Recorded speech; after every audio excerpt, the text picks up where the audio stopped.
किस्मत में जो होता है वो मिल ही जाता है। ये प्रॉपर्टी तो किसी खजाने से कम नहीं। खजाना इसके अंदर है या नहीं किसे पता। हाँ, खजाना हवेली के अंदर ही है। अगर खजाना इसके अंदर ही है ना तो हमें मिलके रहेगी।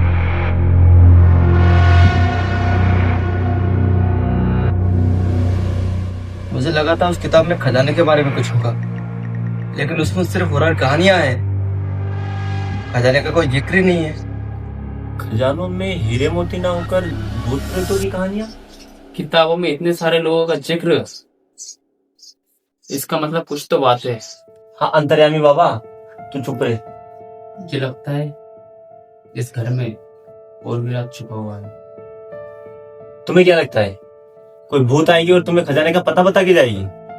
अब खजाने का ये रिश्ता तो लेना ही पड़ेगा ना। उठा लो जिसको रिस्क उठाना है, मेरे को तो अभी आराम करना है। और हाँ, मेरी बात मानो, यहाँ पे हमें कोई नहीं जानता। यहाँ से निकल लेते हैं। नहीं, हम यहीं रहेंगे और आगे का प्लान कल सोचते हैं। माँ कसम, जिंदगी में पहली बार देखा है इसको भूतिया हवेली में भूतिया फिल्म देखते हुए। तुझे क्या, सो जा तू चुपचाप। रात में अगर भूत दिखा दे मुझे मत बुलाना, सो रहा हूं मैं।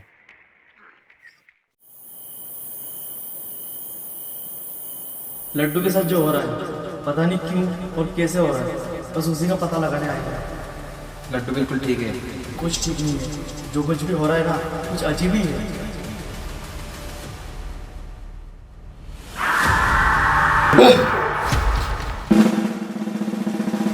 क्या हुआ? क्या हुआ रमेश? ठीक तो है ना? एक बुरा सपना देखा।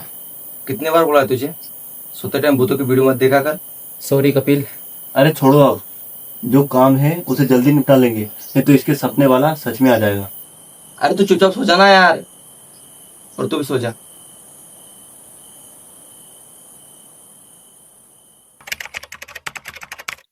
तुमने जो बोला उस हिसाब से तो ये हवेली बहुत से लोगों को निकल गई होगी। अब हमें रिस्क लेना ही पड़ेगा। अब अपना काम करना, कुछ देर में चालू करेंगे।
कपिल, अब क्या करें?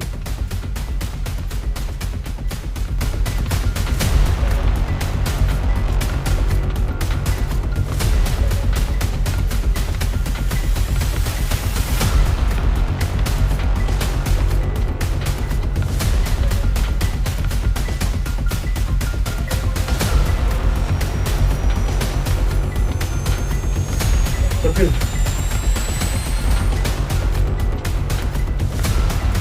भाई मुझे बचा ले यार, कोई मेरा गला दबा रहा है।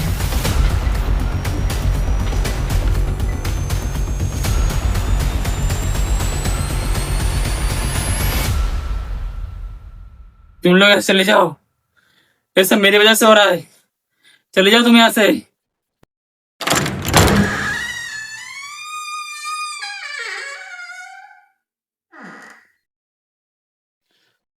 यहाँ आने का फैसला हम सबका था, तो मैं अकेले कैसे चले जाऊं? हाँ मानता हूँ, लेकिन इतना कुछ हो जाएगा मुझे थोड़ी ना पता था। प्लीज तुम चले जाओ यहाँ से। लड्डू, लड्डू मेहता, सनब गौरव मेहता, तुम्हारे बारे में ज्यादा कुछ तो नहीं जानता, लेकिन कुछ कुछ मैंने पता किया है। जब तुमने वो न्यूज आर्टिकल पढ़ना शुरू किया ना, तभी मुझे शक हो गया था। ये देखो अखबार में क्या छपा है। तुम्हारा इस घर से बहुत लगाव है, इसलिए तुम कुछ ना कुछ करके इस घर को वापिस पाना चाहते थे। इसलिए तुम हमसे मिले और ये नौटंकी की। तुम सही कह रहे हो, लेकिन मेरा इरादा गलत नहीं था।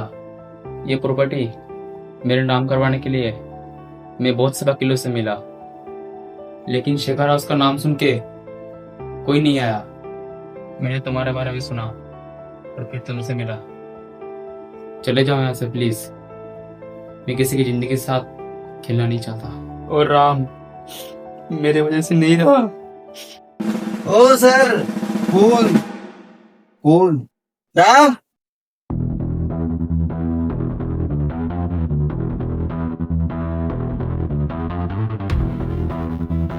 राम तुम जिंदा हो? तुम्हें पता है राम का पूरा नाम क्या है? राम जादूगर। तुम दोनों मजाक कर रहे थे। इसका मतलब शेखर हाउस बुरी आत्माओं से मुक्त हो चुका है।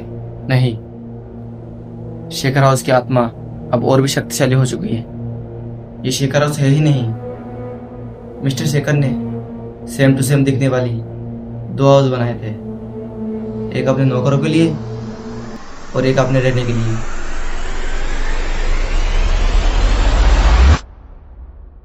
दो एक जैसे बंगले होने का पता तुम्हारे पिताजी को ही नहीं था, तो तुम्हें कैसे होगा? ये जितना सब हुआ, ये मैंने ही प्लान किया था, तुम्हें यकीन दिलाने के लिए। मैं एक पैरानॉर्मल इन्वेस्टिगेटर के नाते आज तक हजारों केस देखा है, लेकिन तुम्हें पता है मैंने ये केस क्यों चुना? क्योंकि 20 साल पहले जो तुम्हारे पिताजी की मदद करने आए थे वो मेरे पिता थे। उनका नाम था मिस्टर जॉर्ज, लेकिन वो मारे गए।